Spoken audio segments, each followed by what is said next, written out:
Situémonos ya un poco por ir cronometrando el tiempo en Cerro Muriano. ¿Qué te dice Cerro Muriano? Cerro Muriano, muchas cosas, ¿no? Me dice, aparte de que es parte de mi tierra, de Córdoba, pues lógicamente el campamento, donde efectivamente tuvimos que hacer esa instrucción, ¿no? Y, mira, ahí tenemos la foto, efectivamente, ¿no? Ahí se me ve como un... Está Rambo, Rambo perdido. Rambo perdido, ¿no? Esa es la foto, tengo que decir que esa es la foto típica que se hacía, es decir, que yo no es que adoptar esa postura, todo el mundo se hacía, venía el fotógrafo, nos daba el segmento y nos decía poneros así, bueno, pues nada, nos poníamos así, ¿no?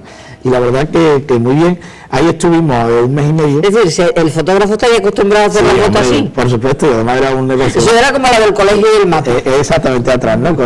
Pues nada, estuvimos un mes y medio y ya sabíamos que si hacíamos fíjate, ahí ya pasamos rápidamente. ¿Ahí ya tienes barba? Ahí yo tengo barba, es curioso, la primera vez, bueno, estuve también entre Granada, en Granada hubo un tiempo que me la dejé, y aquí también, ¿no? Ahí ya, porque bueno, uno era de cabo, no se ven los galones arriba en la gorra, pero... Eso tenía su importancia. Sí, yo ya me sentía hombre. ¿Y esa? Esa ya acabó primero, fíjate que, y también seguía con las barbas, Míralo. ¿Esto dónde fue, Baldomero, esta foto? Esto fue muy cerca de aquí, fue en el campo de Gibraltar, un buen destino. Un buen destino. Doblemente, te cuento por qué, por la buena ubicación, que estaba justo a esta zona, a Marbella Estepona, y porque además también en aquella zona, bueno, de alguna manera se vivía el ambiente militar, ¿no? Y no es que a mí me gustara mucho, tampoco me disgusta, ¿no? Pero yo estaba a gusto, era una batería de costa, éramos solamente... ¿Te tocaron buenos jefes? Sí, me tocaron buenos jefes. ¿Cómo es tu recuerdo? Conmigo se portaron bien. Sé que con otras personas no se portaron tan bien. Eso es como fueron más severos. Sí, pero conmigo sí, porque, hombre, yo también cumplía, que es lo que tenías que hacer en el servicio militar, cumplí con tu obligación, y yo siempre mi obsesión era que semanalmente me dieran permiso para ir a ver a mi novia. Cuéntame, eso es importante. ¿Cómo conoces a tu novia? Exactamente, pues te cuento. La conozco justamente un par de años antes de estar en el servicio militar, y la conozco no por la vía, evidentemente, del campo de Gibraltar, sino por mis estudios en Granada y por sus estudios en Málaga. Y diréis, bueno, ¿qué tiene que ver? Pues fíjate, la anécdota de la vida y las circunstancias, como de alguna manera confluyen, se dan circunstancias determinadas. Yo termino de estudiar en junio en Barcelona, y me vengo para acá porque lo que quería era incorporarme ya al trabajo en el Camping Chullera.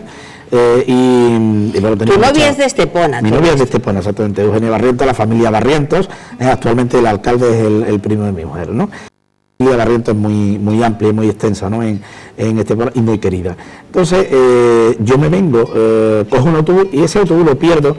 No porque yo llegara tarde, sino porque decidió salir antes. Una cosa increíble, era a las 4 de la tarde y sale. Y yo no me explicaba por qué no. Luego las cosas tienen todo un por qué no.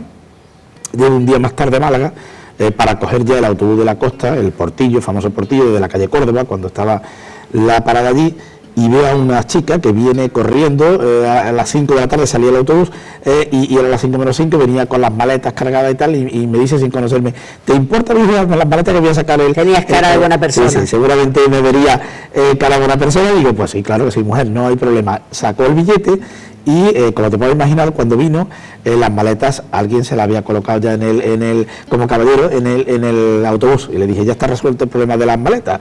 Digo, ahora tenemos otro problema, y me dice, ¿cuál? Me estás recordando, Baldomero, y perdóname porque esto a los mayores que nos ven les gusta muchísimo, los dichos antiguos, de que en ti se cumplió uno de los dichos antiguos de pareja más bonitos que hay, de que dice que en el cielo hay un librito, fulana pa' fulanito.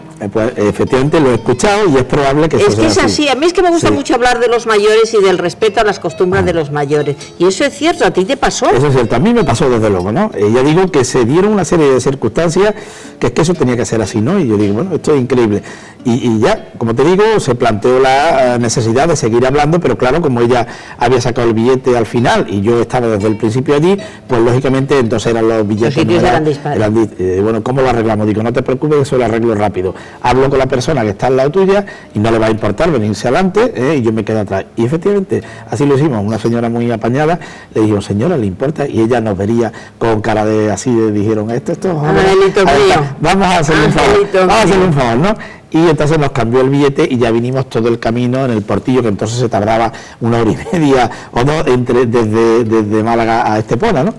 Pero tú tienes una anécdota, Baldomero, y perdóname, de que es que a mí me encantó, para seguir hablando del noviazgo, de que tú, las conexiones eran telefónicas. Eso fue pero tú, exactamente, pero tú no podías hacerlo a través de lo que era, es decir, el destacamento militar. Efectivamente. Porque se hubiera enterado toda España. Exactamente. Probablemente algunos, ahora está muy de moda eso de pinchar los teléfonos. En aquel tiempo me imagino que algo, esa telefónica la escucha posiblemente. Eso ya fue efectivamente en la época del servicio militar, donde estábamos en la batería de costa esta de Algeciras.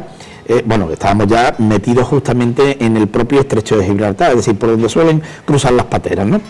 Y el gobierno militar de Algeciras, pues lógicamente estaba en la ciudad y era la que recibía todas las llamadas de todos los soldados militares y tal. Esas llamadas desde allí luego las pasaban a las baterías de costa.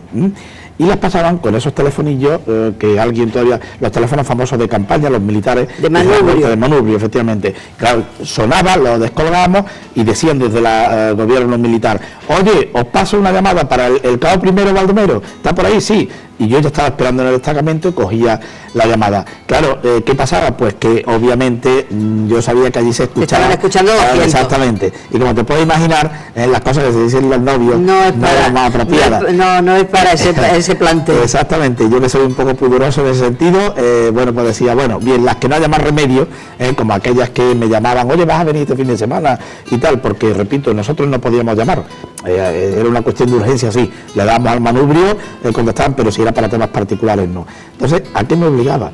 Pues me obligaba gustosamente, ¿no?, a hacer, no voy a decir todos los días, pero un día sí, otro no, 4 kilómetros de ida y 4 de vuelta desde esa batería para de llamar costa, por teléfono. Para llamar por qué teléfono. Bonito. Sí, sí. Bonito. Iba a la venta Pelayo, que saliendo de Algeciras hacia Tarifa había una venta de un teléfono público, y hacía 8 kilómetros al día para llamar, fíjate. Entonces, eso deberían de aprenderlo mucho los jóvenes de hoy, tanto los chicos como las chicas, porque realmente los amores y los noviazgos de entonces tenían su sacrificio. Sí, tenían su sacrificio bastante, eran, digamos, que un amor comprometido, leal, fiel, muy entusiasmado, en fin, no digo, cuidado, que los chicos de hoy no, pero claro, ya sabes, con la pero me estoy refiriendo chicos y chicas, porque las chicas también hacían su sacrificio. Sí, hombre, por supuesto, que duda cabe, ¿no? Entonces, bueno, eso lo teníamos en aquel tiempo y éramos felices. Yo te puedo imaginar que para abajo iba con ilusión y para arriba todavía más, ¿no? Claro. Entonces, bueno, eso era tremendo y bueno, a lo mejor no íbamos a ver ese fin de semana, ¿no? Pero bueno, tenía el gusanillo ese, claro. Y eso ocurrió, ¿no? Claro. Sí. Tengo aquí anotado primer destino San Fernando. ¿Qué es eso? ¿Qué significa en tu vida? Eso es otra etapa de mi vida, efectivamente. Yo tenía la posibilidad de haberme quedado en esa batería de costa o incluso en Algeciras de sargento, porque nos dieron un plazo para que nos hubiéramos decidido, ¿no? Después de haber hecho cabo primero te daban una promoción interna para sargento. Llegué a hacer los exámenes, pero en ese momento salieron también otras convocatorias de profesor. El profesor, que es lo que realmente a mí siempre me ha gustado. Esa era mi verdadera vocación, enseñar. Si me dices de qué, te hubiera dicho de lo que sea, pero estar en contacto con los chicos, ¿no? Y en ese caso concreto salen unas posiciones ya en el año 80, la convocatoria se hizo en el 79, para el año 80 en Madrid, era de distrito único, y no me lo pienso 2 veces, me llama la tía de mi mujer y me dice: Baldo, matricúlate, que han salido estas posiciones. Evidentemente me preparo y me voy a Madrid y apruebo las oposiciones. Y me dieron a elegir, obviamente pedí la costa, pero me dieron San Fernando. Ese fue mi primer destino como profesor, en la isla de San Fernando. Te puedes imaginar que un año magnífico. Pasamos a 1981, si me equivoco, por favor, corrígeme, y ya tu destino es Marbella. Otro momento importante en mi vida, porque fíjate, yo seguía, lógicamente estaba en San Fernando, pero venía también todos los fines de semana a Estepona. Y recuerdo que dábamos paseos, largos paseos con entonces mi novia Eugenia, por la zona. Ahí tenemos una foto que debe ser del principio de los comienzos de esa época, efectivamente. Sí, estás ahí con Jaime de Mora. Y con el ¿Dónde es? Pues mira, en un sitio que a ti te agrada mucho y a los televidentes, que es el Hotel Escuela Bellamar, que desgraciadamente ya no tenemos. Es una institución. Una institución, efectivamente, y que antes disfrutábamos en esas instalaciones, ver los cañizos, el patio, donde efectivamente todos los años, el día de los Santos Ángeles Custodios, de los militares, pues invitaban, y siempre estaba Jaime de Mora y Aragón presente, con otro querido amigo tuyo, que ya no está con nosotros, que es Paco Cantos, padre, exactamente. O sea, que hombre, para mí eso lo tengo que decir. En diciendo el nombre estoy obligada a decir que es persona muy especial en mi vida, toda su familia. Toda su familia. Sí, pues nos invitaban a Paco Canto, hijo, y a mí. Algunas veces Paco iba y otras veces yo siempre he ido, ¿no? Y hemos estado pues muchísimo tiempo acudiendo en esa primera etapa. ¿Cómo vistes la Marbella de aquel entonces? ¿Cómo la recuerdas tú? Yo la recuerdo bien, con mucho, vamos a ver, tenía todavía esa, bueno, es que no sé si emplear la palabra de glamour, porque... Bueno, es que el glamour, yo tengo que decirlo, depende cómo lo definas, es decir, glamour puede haber en los años 70 y lo puedes crear ahora, pero el glamour bien entendido es la clase, el estilo, sobre todo glamour es estilo, un estilo donde además yo creo... y perdóname que te diga, pero que se tienen que diferenciar los estilos.